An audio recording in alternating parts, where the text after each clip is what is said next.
Ayan, magandang umaga po sa atin mga kasabong. No? Papakita ko lang po sa inyo yung ating mga pang-out na mga stags. At saka mga bagay, may isa pa akong cock. No, pakikita ko sa inyo, baka may magustuhan kayo. Ito, everyday kasi, every morning, binibilad ko na sila sa araw. No? Siyempre, hindi naman sila napapampag kasi nga nasa flying pen sila. Nakakalibad sila, nakakaskas sila sa kusog sa flying pen. Pero mas maganda na rin yung hinuhubog na natin yung katawan nila kasi 6 to 7 months old na sila, going 7 months old. Kaya kailangan na rin natin na i-precon yung ating mga alaga para sa mga makakabili ay sandaling kondisyon na lang gagawin nila no, para sa kanilang mga exam. Ito po yung isang ang hawak ko po ay stag na tornado cross sa white kelso. Ayan. Isa po siyang sinibalang. Ayan. Medyo ano na, yung tuyot na yung kanyang pungos. Pinungusan ko na po sila. Ayan. Nasa likod ko po yung iba. Ayan. Puro mga puti. Papakita ko rin po sa inyo isa-isa. Ito po. Ito lang po yung isa, tornado cross white kelso. Ilan po sila magkakapatid? Full brothers po sila. Kunin mo muna isa. Oh, balik mo to.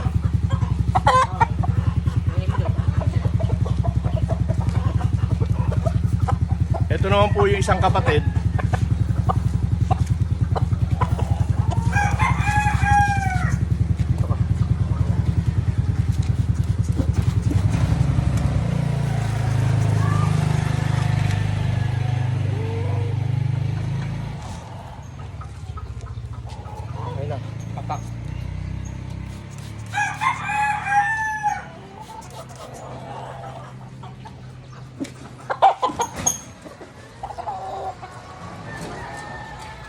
Walang tali ito. Ayun yung nakatali. Ano? Ayun yung nakatali.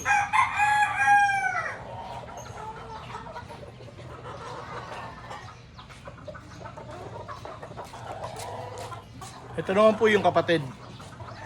Ayan. Tornado cross white kelso din po ito. Ayan.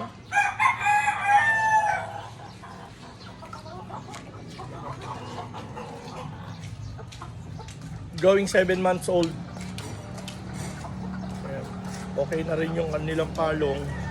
Ayan. Tiyo na rin po. Okay naman. Mid to high. High station na pala. Hindi naman mid to high. High station. Maganda naman ang katawan.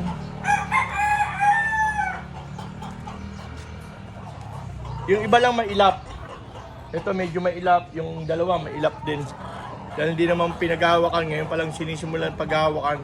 Kasi nga, nagbunot ako ng buntot, ngayon palang nagiging maayos yung kanilang mga buntot. Yun. Kaya hindi ko pinaghahawakan. Hindi pa po na-isparto, mga ito, no? Hindi pa natetesting. Siguro by next week, pwede mo nang isparto yung edad ng 7 buwan nila. Kunin mo pa isa. Animation na yun. Ano muli? Ako na. Ano muli? Hindi mo na yun sa akin.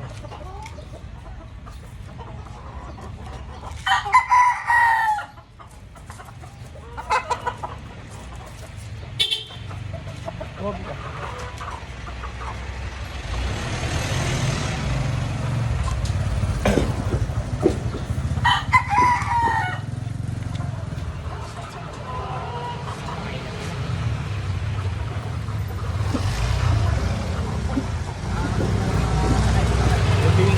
Ito yung isa sa pinakamailap.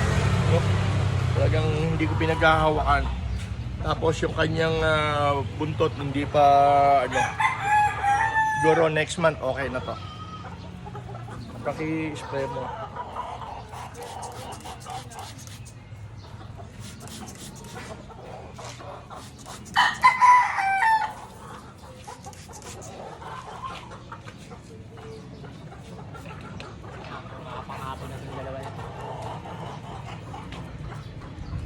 Yan, ito po yung isang kapatid.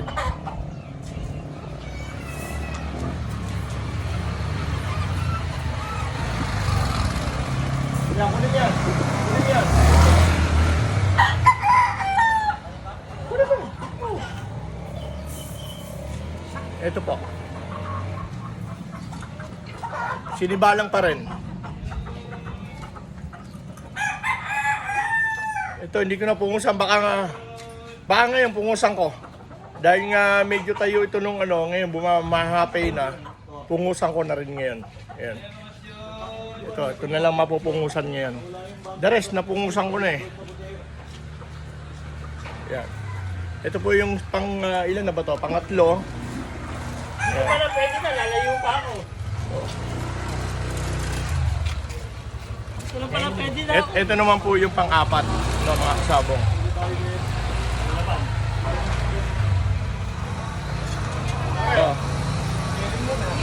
Ito po yung pang-apat na kapatid. Full brothers po sila. Lahat sinibalang. Yeah. Going 7 months old. Message lang po kayo sa mga makakagusto, sa mga interesado para sa mabilisan natin transaksyon, no, mga kasabong. Siyempre, kaya natin ipineflex ngayon to para 1 month to 2 months old, yan, preparation nyo for pre-con, di ba? For conditioning, para sa exam nila. Siyempre, di ba, mas maganda yung mas mahaba ang preparation, ilang 21 days. Kasi sa pre-con, mahaba-haba. Ang mabilis lang, madali lang yung conditioning. Pero dapat naka-pre-con na. Ito po, yung pang-apat na sinibalang na kanilang kapatid.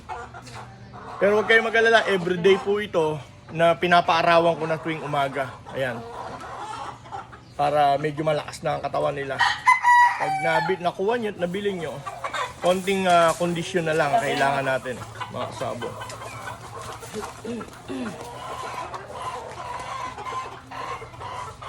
Wala dyan ng bato, mabagsakan niya sa kanya.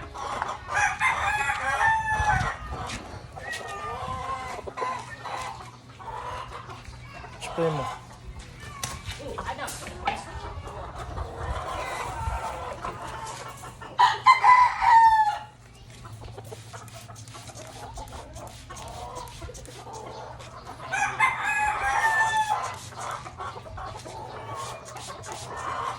Ana.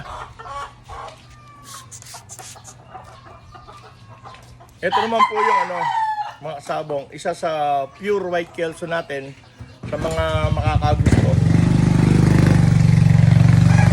Tatanggalan ko lang muna ng langib.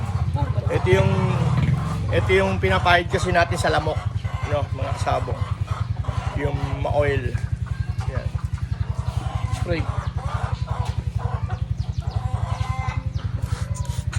Biglang mo. Yeah, madami.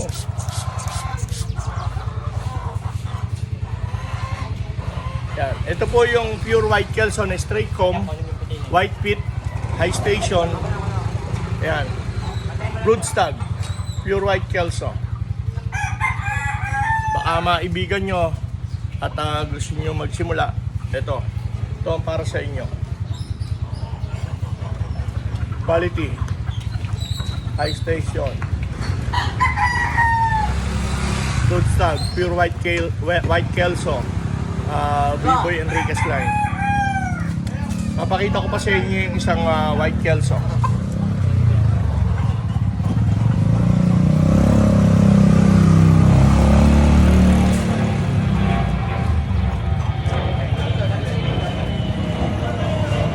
Hindi pasok yan. Pakita natin.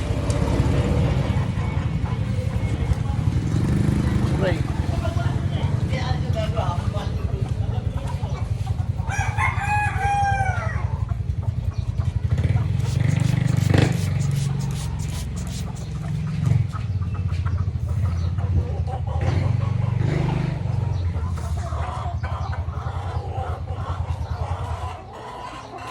Ito po ay pure din, kaya lang pinungusan ko to talagang bagsak na bagsak.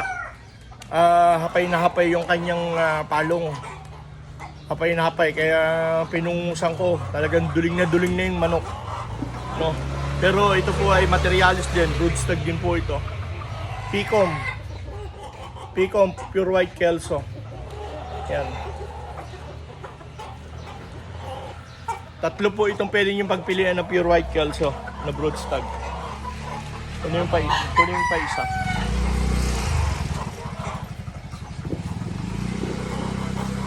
Adam, ilayo mo yung ano. Huwag mo kasi pagdikitin. Yan.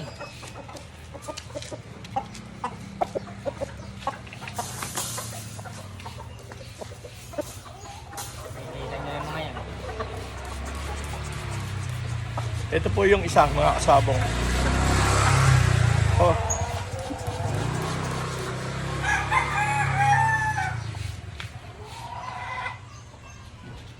Ito, yung pinungus ko naman dito, yung dulo lang nung hapay. Ayan, buo pa rin siya. Ayan. Broodstag din. Pure white kelso, Biboy Enriquez. White pit. Straight white. Ayan. Lahat po sila puting-puti. Pure white kelso, broodstag, Biboy Enriquez lang. Sa lahat po na interesado, mag-message lang po kayo para sa mabilisan natin transaction, mga kasabong. Tsaka, wag po natin kalimutan, no?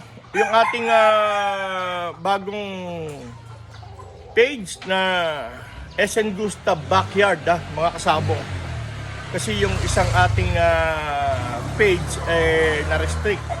Hanggang ngayon, hindi pa na ibabalik, no? Kaya gumawa tayo ng bago. Pa-support naman po, SN Gustav Backyard, no? Mga kasabong. Ito, may isa pa akong i-flex sa inyo. Yung natitira kong isang pack, no? Ito yung dating kukunin na nung... Yung mga kapatid dito, nanalo na, no? Yung sinibalang, nanalo na. Nabili sa atin. Ito, nagkasipon kasi ito noon. Kaya hindi ko na binigay doon sa buyer. Kaya ko, pinagaling ko muna. O yan. Ito mga kasabong. Going 3 years old. Tak. Baka maibigan nyo. Nag-iisa na lang na pang-out natin. Ayan mga kasabong. Yun, hanggang dito na lang mga kasabong, no? Maraming salamat sa lahat ng sumusuporta kay Sunny NTV at saka kay SN Gustav Game Farm, yung ating nawalang kahina. At pasupport naman po yung ating bagong page na SN Gustav Backyard, no? Okay, maraming salamat po mga kasabong. Hanggang dito na lang. Mag-iingat po tayong palagi. Message lang po ang kailangan natin para sa mabilisan transaksyon. Ingat po palagi mga kasabong. God bless po sa lahat. Thank you.